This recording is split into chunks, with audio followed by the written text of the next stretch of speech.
¿Qué tal? Muy buenos días. Hoy domingo 13 de septiembre del 2020. Vamos a comenzar nuestra escuela dominical el día de hoy. Vamos a comenzar como siempre con una oración a nuestro Señor. Vamos a inclinar nuestro rostro por reverencia a Él. Padre bendito, te damos muchas gracias, Señor, en esta mañana por todo lo que tú, Señor, nos has dado. Gracias, bendito, porque nos has permitido crecer, nos has permitido conocerte más, mi Dios. Y queremos rogarte eso, que en cada estudio te conozcamos más, que cada estudio podamos aprender, pero no nada más eso, sino que lo guardemos en nuestro corazón para llevarlo a cabo. Señor, en esta mañana nos ponemos en tus manos para que seas tú, Señor, el que hable. Gracias nuevamente por todo. En el nombre precioso de Cristo Jesús. Amén. Hermanos, vamos a continuar estudiando el mensaje a la iglesia de Pérgamo. ¿Recuerdan ustedes la clase anterior? Estudiamos conociendo un poquito sobre la fundación de la iglesia de Pérgamo, que propiamente la Biblia no nos decía nada, pero empezamos a ver algunos aspectos con respecto al mensaje de la iglesia de Pérgamo y había una alabanza que el Señor le hacía a la iglesia, que ellos de alguna manera profesaban la fe cristiana, no negaban a Cristo a pesar de la persecución que estaban sufriendo. En esta ocasión vamos a estudiar la reprensión que el Señor le hace a la iglesia de Pérgamo. Y entonces vamos a irnos por favor a la Biblia, vamos a usar mucho nuestra Biblia el día de hoy, vamos a buscar varios versículos y vamos a ver en Apocalipsis 2, 14 y 15. Vamos a ver la reprensión, la tenemos Apocalipsis 2, versículos 14 y 15. Y dice así: pero tengo unas pocas cosas contra ti, que tienes ahí a los que retienen la doctrina de Balaam, que enseñaba a Balac a poner tropiezo ante los hijos de Israel, a comer de cosas sacrificadas a los ídolos y a cometer fornicación. Y también tienes a los que retienen la doctrina de los nicolaitas, la que yo aborrezco. Entonces aquí el Señor pone de manifiesto uno de los principales problemas de la iglesia de Pérgamo.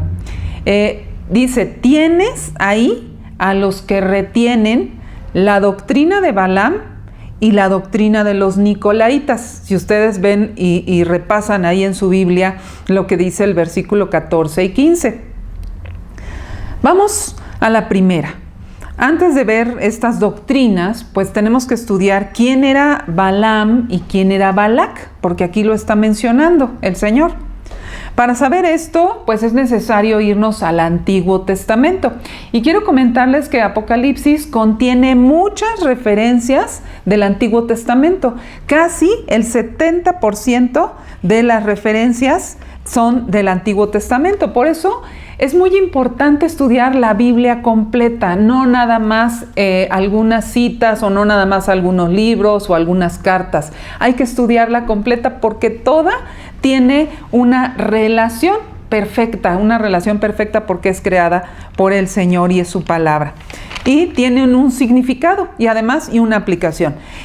Vamos entonces al Antiguo Testamento y en el Antiguo Testamento, en el libro de Números, a partir del capítulo 22 al capítulo 25, conocemos que Balaam era un profeta pagano. Balaam significa desviador del pueblo. Posteriormente, en las Escrituras lo identifican como un falso profeta. Pero, ¿qué fue lo que hizo Balaam? Si ustedes recuerdan, cuando el pueblo de Israel sale de Egipto, pasa por el desierto y antes de conquistar Canaán, el pueblo de Israel se encuentra en los campos de Moab.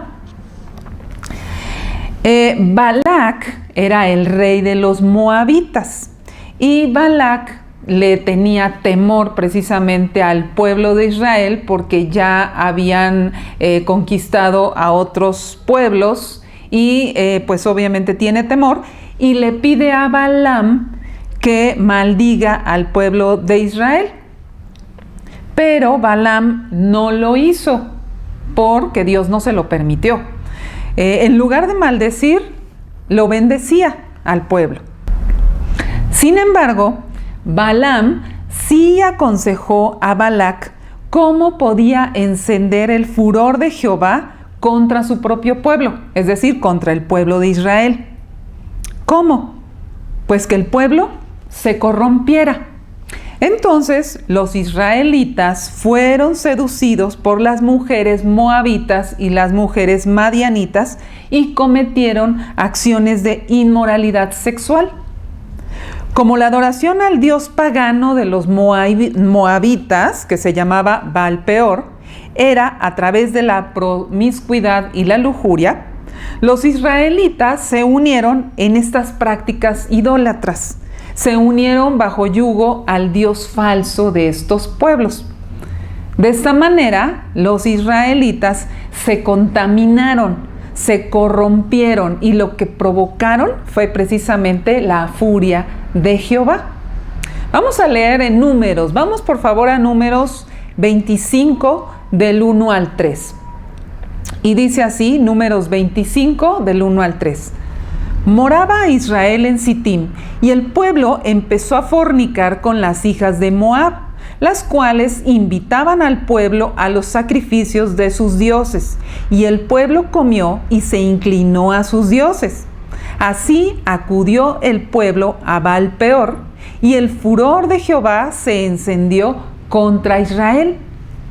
Y luego, más adelante, leemos en el mismo libro de Números 31:16, dice así: He aquí, por consejo de Balaam, ellas fueron causa de que los hijos de Israel prevaricasen contra Jehová en lo tocante a Baal-peor, por lo que hubo mortandad en la congregación de Jehová. Entonces aquí lo está diciendo, está mencionando el Antiguo Testamento, la figura de Balaam, de Balac, y aquí en este último versículo leímos, dice, prevaricasen. ¿Qué significa prevaricar? La palabra prevaricar, yo les voy a leer un significado. Prevaricar, el significado bíblico es que es oír lo que Dios dice, tener convicción de lo que dice en su verdad, pero con todo eso hacen caso omiso a esa palabra, ya sea por terquedad, por soberbia o conveniencia personal. Eso significa prevaricar. Sabemos lo que dice la palabra de Dios, tenemos convicción de que es cierta lo que dice, pero hago caso omiso. Ok, ya conocimos quién era Balaam, quién era Balac, y ahora vamos a conocer quiénes eran los Nicolaitas, ¿sí? Porque lo está diciendo en Apocalipsis 2, 14 y 15. Nicolaita significa el que conquista al pueblo. Nicolaitas viene de Nicolás. ¿Quién era Nicolás? Era el fundador de esta herejía, de estas enseñanzas que eran similares a las enseñanzas de Balaam. Y fue el mismo Nicolás el que se eligió como diácono que aparece en Hechos 6. Pero él siempre fue un creyente falso que posteriormente se convirtió en apóstata. Debido a la influencia que él tenía, a sus habilidades, se les arregló para desviar a la iglesia de Cristo con su doctrina. Y como Balaam, condujo al pueblo a conductas inmorales y perversas. Entonces los Nicolaitas participaban en diversas inmoralidades y asaltaban a las iglesias en tentaciones sensuales. Estas eran las enseñanzas que pervertían a la iglesia de Cristo. Por lo tanto, la doctrina de Balaam y la doctrina de los Nicolaitas era un conjunto de ideas, un conjunto de enseñanzas o de principios que estaban errados. ¿Para qué? Para llevar precisamente al pueblo de Dios a pecar, a corromperse, a comer de las cosas sacrificadas a los ídolos y a cometer fornicación. Y Jesús lo que le pide a su iglesia, a toda la iglesia, es que sea pura, que sea santa. En la iglesia de Pérgamo había estas doctrinas que estaban en operación, estas doctrinas para llevar a cometer a lo que se le conoce como adulterio espiritual. Posteriormente vamos a hablar de ello. A tener una relación, fíjense bien, una relación de lo santo con lo profano. Esta doctrina ya se estaba, imagínense ustedes, en la iglesia de Pérgamo, esta doctrina ya se estaba infiltrando, ya se estaba enraizando en la iglesia de Cristo. Ya había cristianos que estaban contaminados, pero además también había personas que estaban encubiertas, contaminando y corrompiendo a la iglesia de Cristo. Ellos participaban en prácticas idólatras y también en pecados sexuales. ¿Qué aprendemos de estas citas, de estas doctrinas que está mencionando Apocalipsis 2, 14 y 15? Pues el mundo está lleno de nicolaitas. Hoy en día hay personas que se han dedicado a apartar de la verdad de Dios a los cristianos, a los creyentes, y han echado a un lado todas estas enseñanzas bíblicas, volviéndose ellos a sus propias fábulas, mezclando el cristianismo con el paganismo. Pero miren, esto es una situación muy seria, es una situación muy importante que nosotros debemos de considerar, porque esto es un engaño, el engaño ya es global y además irá en aumento. Esto lo dice la Biblia. Vamos a leer, por favor, en Primera de Timoteo 4:1. Primera de Timoteo 4:1. Pero el Espíritu dice claramente que en los postreros tiempos algunos apostatarán de la fe, escuchando a espíritus engañadores y a doctrinas de demonios. Entonces, estos falsos profetas, estas falsas enseñanzas, estos falsos maestros provocan que la iglesia de Cristo mezcle lo santo con lo profano. Ojo, estoy hablando de los cristianos, estoy hablando de los creyentes, estoy hablando de la iglesia de Cristo. A eso se está refiriendo Apocalipsis, se está dirigiendo a una iglesia de Cristo, que es la iglesia de Pérgamo. Y a nosotros, obviamente. A esta unión, a esta mezcla, a este matrimonio mixto, recuerdan que habíamos platicado que Pérgamo significa matrimonio mixto, a esta mezcla de lo santo con lo profano, del cristianismo con el paganismo, se le conoce como adulterio espiritual. Vamos a leer, antes de explicar qué es el adulterio espiritual, vamos a leer, por favor, en Santiago. Por eso les dije, vamos a tener muchas citas, vamos a utilizar mucho la Biblia, pero sí es importante que nosotros vayamos leyendo todo lo que el Señor nos está diciendo en estas citas y que lo retengamos. Santiago 4, 4, 5. Santiago 4, 4, 5. Dice así: Oh almas adúlteras, ¿no sabéis que la amistad del mundo es enemistad contra Dios? Cualquiera, pues, que quiera ser amigo del mundo, se constituye enemigo de Dios. ¿O pensáis que la Escritura dice en vano, el Espíritu que Él ha hecho morar en nosotros nos anhela celosamente? Yo voy a subrayar esa última parte, nos anhela celosamente. ¿Qué es el adulterio espiritual? El adulterio espiritual es infidelidad a Dios. Es análogo a la infidelidad del cónyuge. Así como en el matrimonio la esposa le debe fidelidad al esposo, la iglesia de Cristo, que es la esposa, le debe fidelidad a Cristo, a su esposo. Cuando el pueblo de Israel mezcló la adoración de otros dioses con el Dios verdadero, se convirtieron en una mujer adúltera que quería un esposo y otro amante. El adulterio espiritual es tener un cariño indebido por las cosas del mundo. Dice Santiago, es ser amigo del mundo, amistad con el mundo. Pero ¿qué significa el mundo? Porque aquí en la Biblia el mundo es el sistema de valores, es un sistema del mal que sabemos que está bajo el control de Satanás. Es un sistema global con un esquema artificial y además es engañoso de valores falsos. Y obviamente estas enseñanzas, este sistema está diseñado para alejarnos de una relación pura, de una relación santa con el Señor. Ese es el propósito de Satanás. Santiago define al adulterio espiritual como la pretensión de amar a Dios mientras cultiva la amistad con el mundo. ¿Se fijan? Ese matrimonio mixto. La persona que comete adulterio espiritual se le conoce como una persona mundana, precisamente porque ama al mundo, por eso se define así. De hecho, a la iglesia de Pérgamo se le conoce como la iglesia mundana. Una persona que comete adulterio espiritual es aquella que profesa ser cristiano, que profesa ser creyente en Cristo, pero que encuentra su verdadero amor y placer en las cosas que el mundo ofrece, en las cosas que Satanás ofrece. Puede decir que ama al Señor, pero en realidad están cautivados por los placeres de este mundo, por su influencia, por sus comodidades, por su seguridad financiera y por las llamadas libertades. Vamos a leer otra cita.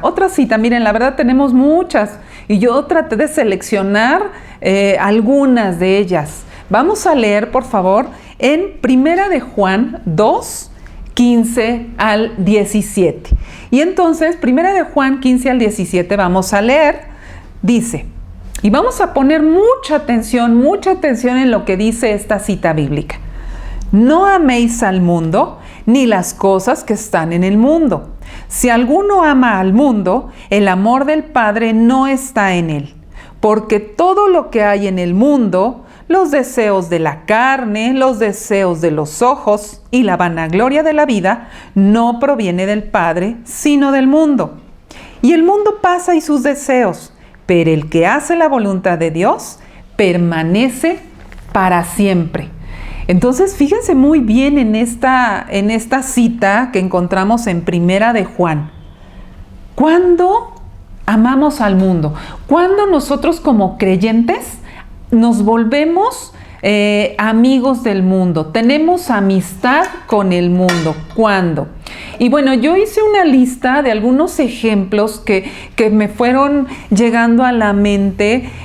No son ejemplos exagerados, ni se trata de poner esto en una situación como muy exagerada. Por eso les dije, es una cuestión muy importante, una cuestión seria. ¿Cuándo amo al mundo? Cuando profesamos que somos cristianos, pero realmente me interesa ser como el mundo en mi forma de vestir.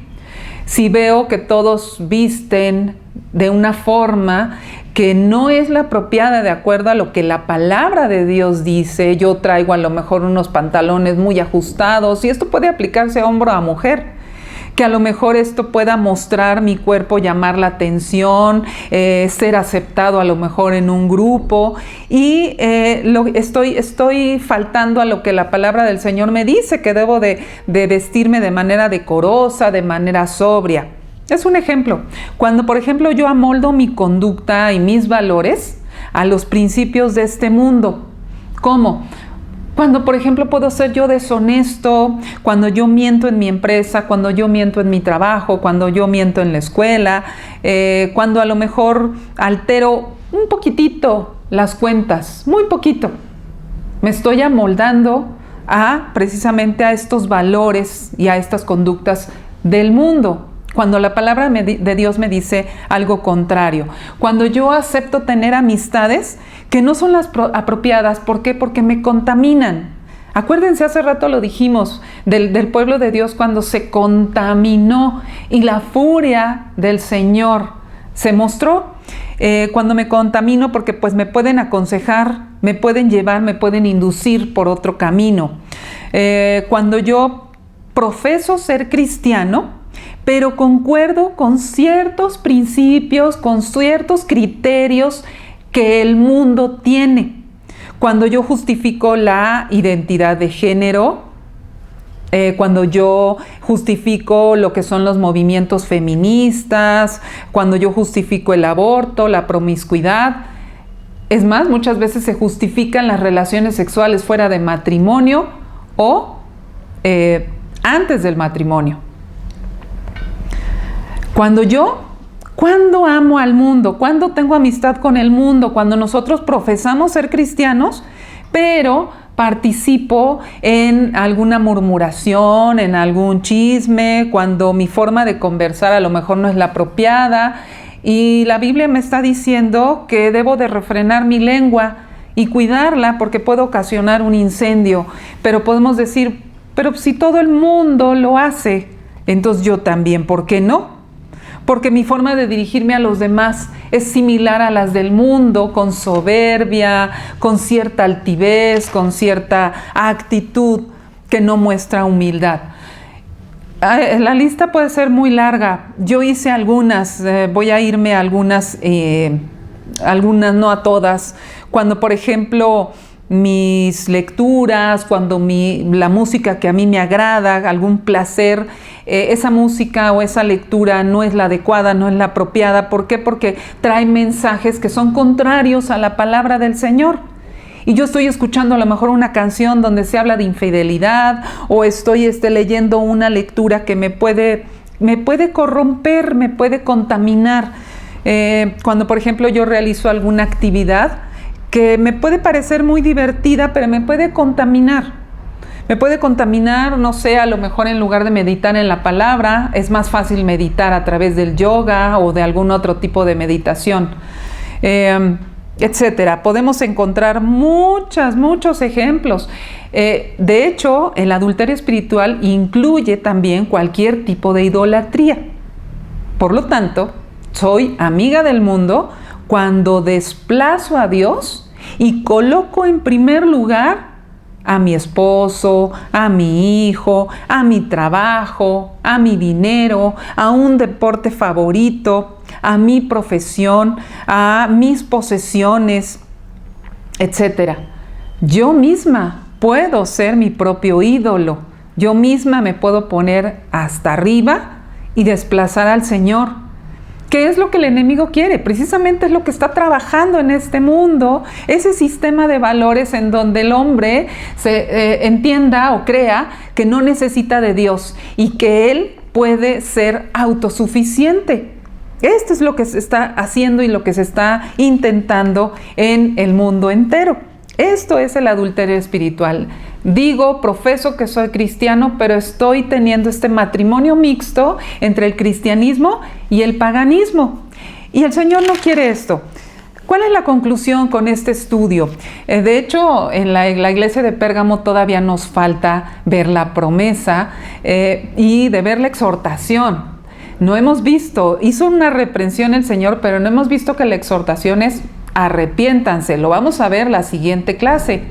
La conclusión es que la reprensión hecha a la iglesia de Pérgamo nos puede enseñar que la relación que debe de tener un cristiano con Cristo es de una identificación absoluta. O sea, esa relación de amor que los liga es parecida a un matrimonio. En el matrimonio existe un compromiso de ser fiel a la pareja. En nuestra relación con Cristo no solo es un compromiso, sino es ser humilde para rendirnos como iglesia, rendirnos a los pies de Cristo, rendirnos a Él, rendirnos a lo que Él nos pide. Pero muchos se preguntan, bueno, ¿y cómo podemos lograr esto de no caer en las garras del mundo si estamos en el mundo? Efectivamente, ustedes recuerdan cómo Jesús estaba orando al Padre, y lo vemos en el libro de Juan, en el Evangelio de Juan, cómo les está orando al Padre y le dice, no ruego que los quites del mundo, sino que los guardes del mal. Y más adelante a mí me llama la atención porque está dando él la respuesta. Santifícalos en tu verdad, tu palabra es verdad. Entonces, efectivamente, la Biblia dice, nosotros no somos de este mundo. ¿Recuerdan? Somos ciudadanos del cielo. Pero ¿cómo puedo yo no caer en las garras? Pues todos los hijos de Dios tienen al Espíritu Santo. Y sabemos que Él es el que nos guía y Él es el que nos santifica. Pero ¿cómo nos santifica? a través de la palabra de Dios. Si yo leo la palabra del Señor, aquí me va a mostrar lo que el Señor aborrece y me va a mostrar todo aquello que debo de hacer y debo de retener. Y esa es la manera en cómo yo puedo no caer en las garras de este sistema de valores del mundo. Finalmente vamos a leer en Primera de Juan. Primera de Juan nos dice precisamente quién es el que vence al mundo, y lo hemos leído anteriormente en los otros estudios. En Primera de Juan 5, 4, 5 dice: porque todo lo que es nacido de Dios vence al mundo, y esta es la victoria que ha vencido al mundo, nuestra fe. ¿Quién es el que vence al mundo? Sino el que cree que Jesús es el Hijo de Dios.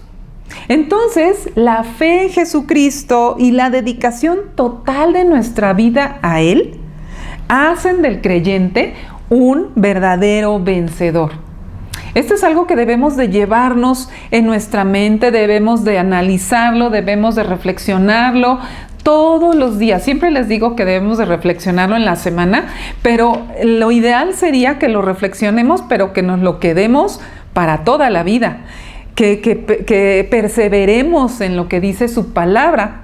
Y finalmente podemos nosotros pedirle al Señor que nos ayude. ¿Cómo? Pidiéndole al Señor, como dice el salmista: crea en mí, oh Dios, un corazón limpio y renueva un espíritu recto dentro de mí. Amén. Gracias, hermanos, gracias por este estudio, gracias porque el Señor a mí me ha enseñado muchas cosas, muchos ajustes que yo debo de hacer, muchas cuestiones que yo debo de cuidar, que debo de estar atenta, que no debo de caer, que debo de modificar, y de verdad es un punto muy, muy importante que debemos de tomar en cuenta. Gracias, hermanos, que tengan un excelente día y nos vemos en el culto que viene un poquito más tarde. Gracias.